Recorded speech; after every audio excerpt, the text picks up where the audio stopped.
नमस्कार। शुरुआत जी नेचुरोपैथी में आज आपका एक बार फिर से स्वागत है। आज आज मैं उस मुद्दे पर बात कर रहा हूं जिस मुद्दे को लेके लोगों में अलग-अलग तरह की विचारधाराएं उत्पन्न हो रही हैं।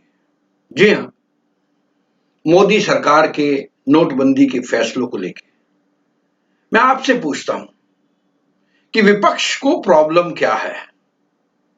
जब 93% लोग हिंदुस्तान के सरकार के साथ हैं, पक्ष के साथ हैं, मोदी जी के कार्य को सराह रहे हैं, फिर विपक्ष को प्रॉब्लम क्या है? क्यों विपक्ष इस तरह की बेहुदगी भरी हरकतें कर रहा है? आज देश उन्नति की ओर बढ़ रहा है, विकास की ओर बढ़ रहा है और हम अपनी ही सरकार की टांग खींचने में लगे हुए हैं। नो डाउट प्रॉब्लम्स होती हैं और प्रॉब्लम हुई, हम इस चीज को भी डिनाई नहीं करते कि प्रॉब्लम नहीं हुई।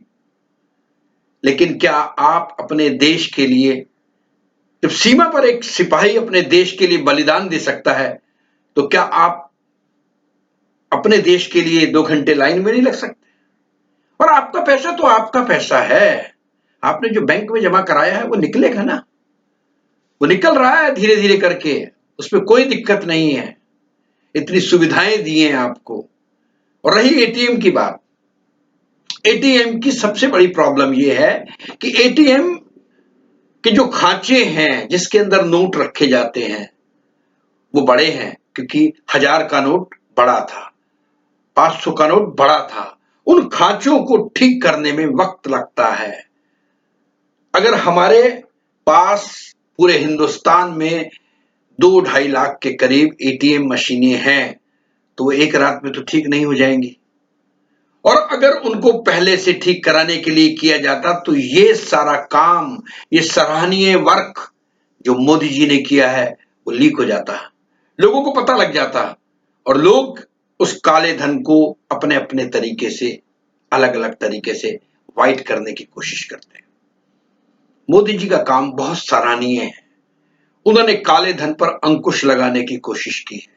उसमें अगर थोड़ी सी दिक्कत आती है तो मैं नहीं समझता कि कोई बहुत बड़ी बात है। मुझे भी प्रॉब्लम आई, मैं भी 2 घंटे लाइन में खड़ा होकर पैसे निकाल के लाया। ऐसा नहीं है, प्रॉब्लम सबको है।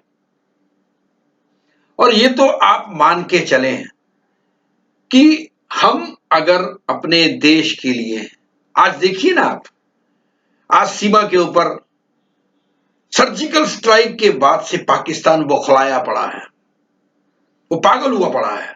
लगातार वो हिंदुस्तान के ऊपर घुसपैठियों को घुसाने की कोशिश करता है, आतंकवादियों को घुसाने की कोशिश करता है। हर दिन धोखे से वो हमारे जवानों को शहीद कर रहा है, मार रहा है। लेकिन शायद वो ये नहीं जानता कि जिस दिन मोदी सरकार का दिमाग खराब हुआ, उस दिन पाकिस्तान तेरा अंत है। हर आदमी में देशभक्ति जागृत है। मेरे देश का 125 करोड़ इंसान, बहन भाई, बच्चे बूढ़े सब देश के साथ हैं और तुम हमारे हिंदुस्तान की तरफ आंख उठाने की कोशिश मत करो। हमें मत तड़पाओ, हमें मत तंग करो। अगर हम बौखला गए ना तो तुम्हारा अंत हो जाएगा, तुम नक्शे से साफ हो जाओगे। ये मुल्क हमारा मुल्क है, जहां सब धर्म के लोग रहते हैं, इज्जत से, प्यार से। तुम क्यों इस तरह की नफरत फैलाने की कोशिश करते हो? हिंदुस्तान विजयी था, विजयी रहेगा। और अब तो इस हिंदुस्तान की तरक्की की लगाम जो है मोदी जैसे अर्जुन के हाथ में है, जो इस भ्रष्टाचार का युद्ध जीत कर ही रहेगा, क्योंकि उसके साथ जनता रूपी कृष्ण है। जी हां, उसके साथ जनता रूपी कृष्ण है और कृष्ण जिसके साथ होगा, जीत उसी की होगी। जीत सच्चाई की होगी, जीत ईमानदारी की होगी, जीत विकास की होगी। क्या प्रॉब्लम है? आज मोदी जी को संसद के अंदर विपक्ष, उधर दिल्ली के अंदर विपक्ष, हर जगह विपक्ष को ये प्रॉब्लम है। क्यों? उनको क्या प्रॉब्लम है? क्या वो समझते हैं कि उनके बोलने से या उनके चिल्लाने से मोदी जी बैकफुट पे आ जाएंगे? नहीं, वो देश के लिए काम कर रहे हैं। वो किसी के नहीं, वो अपने भाई के लिए नहीं, वो अपने बच्चों के लिए नहीं, वो अपने परिवार के लिए नहीं, लेकिन वो सबके लिए हैं। ये अपने आप में बहुत बड़ी बात है। सोचिए आप। और ये शिक्षा, ये ज्ञान, ये संस्कार उनको उनकी मां से मिले हैं, उनके परिवार से मिले हैं। और हम ये चाहेंगे कि हर हिंदुस्तानी मोदी जी से सबक ले, हर युवा मोदी जी से सबक ले, हर बच्चा मोदी जी से सबक ले। आज शौचालय की बात करते हैं, सफाई की बात करते हैं, साफ रहने की बात करते हैं कि बच्चा साफ रहेगा। शौचालय, माताएं बहनें बाहर जाती हैं, अगर घर में शौचालय हो, कितनी अच्छी बात है। ये बीड़ा इन्होंने, ऐसा नहीं कि 60 साल के अंदर कुछ हुआ नहीं, लेकिन हुआ, उसके साथ लोगों ने बहुत ज्यादा अपने पेट भर लिए, मुल्क से मोहब्बत नहीं की।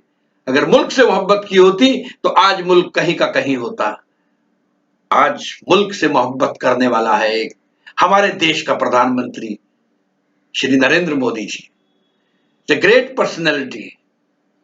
लोग कुछ कुछ कहते हैं उनके बारे में, और अक्सर ऐसा होता भी है कि जब किसी की आलोचना शुरू हो जाए तो समझ लीजिए उसके अच्छे दिन शुरू हो गए हैं। और जब देश के अंदर मोदी जी की चारों तरफ से विपक्ष उनके पीछे बेवजह लगा हुआ है, लेकिन जनता उनके साथ है, जनता हमेशा उनके साथ है। और जनता ने ये दिखा भी दिया कि वो विकास के साथ है, भाईचारे के साथ है, प्रेम के साथ है, और हिंदुस्तान की तरक्की के साथ है। अब रही बात पाकिस्तान की, उसको भी समझाया जाएगा, उसको भी सबक सिखाया जाएगा कि किस तरीके से घुसपैठ करके हिंदुस्तान को कमजोर करने की जो कोशिश कर रहा है, वो कोशिश तुम्हारी कभी भी कामयाब नहीं होगी। हमारे सैनिक जो सीमा पर हैं, वो तुम्हें मुंह तोड़ जवाब देंगे और तुम्हें सबक सिखाएंगे। मेरा हिंदुस्तान, मेरे 125 करोड़ लोगों का हिंदुस्तान जो तरक्की पाता है, तरक्की चाहता है, विकास चाहता है, और हम सब मिलकर तरक्की करना चाहते हैं, अपने मुल्क को बढ़ाना चाहते हैं। अपने दोस्तों से, अपने सहपाठियों से, मैं सभी लोगों से ये कहूंगा कि हिंदुस्तान से प्यार करो। जब आप हिंदुस्तान से प्यार करेंगे, जब आप अपनी मातृभूमि से प्यार करेंगे, तो विश्वास मानिए कि आप अपने आप से प्यार करेंगे। क्योंकि जब आप मुल्क से प्यार करते हैं, क्योंकि मुल्क है तो आप हैं। अगर मुल्क ही नहीं है तो क्या करेंगे आप? जीने नहीं देंगे लोग आपको। तो बेहतर है आप अपने मुल्क से प्यार करो। और रही बात हमारे माननीय नरेंद्र मोदी जी की, उन्होंने बहुत अच्छा काम किया है। ये धन के ऊपर, काले धन पर, भ्रष्टाचार पर उन्होंने ऐसा हथौड़ा मारा है कि लोगों को समझ नहीं आ रहा है कि हम करें क्या उन लोगों को जिनके पास काला धन है। अदरवाइज ये देखिए कि लाइनों में लगकर भी लोग मुस्कुरा रहे हैं। तकलीफें हुई, ऐसा कहते नहीं कि हम तकलीफ नहीं हुई, तकलीफें भी हुई, जान भी गई, तकलीफें आई भी, लेकिन उसके बाद भी हिंदुस्तान विकास की ओर बढ़ना चाहता है, तरक्की की ओर बढ़ना चाहता है। और ये तरक्की, ये विकास हिंदुस्तान को एक दिन ऐसी ऊंचाइयों पर लेकर जाएगा कि पूरे विश्व में हिंदुस्तान का डंका बजेगा, हिंदुस्तान का नाम होगा। जय हिंद, जय भारत। अगर मैंने कुछ आवेश में गलत कह दिया हो तो मैं माफी चाहता हूं, पर I love India, I love Modi ji. Is a great personality, is a great prime minister of India. Thank you very much. जय हिंद, जय भारत।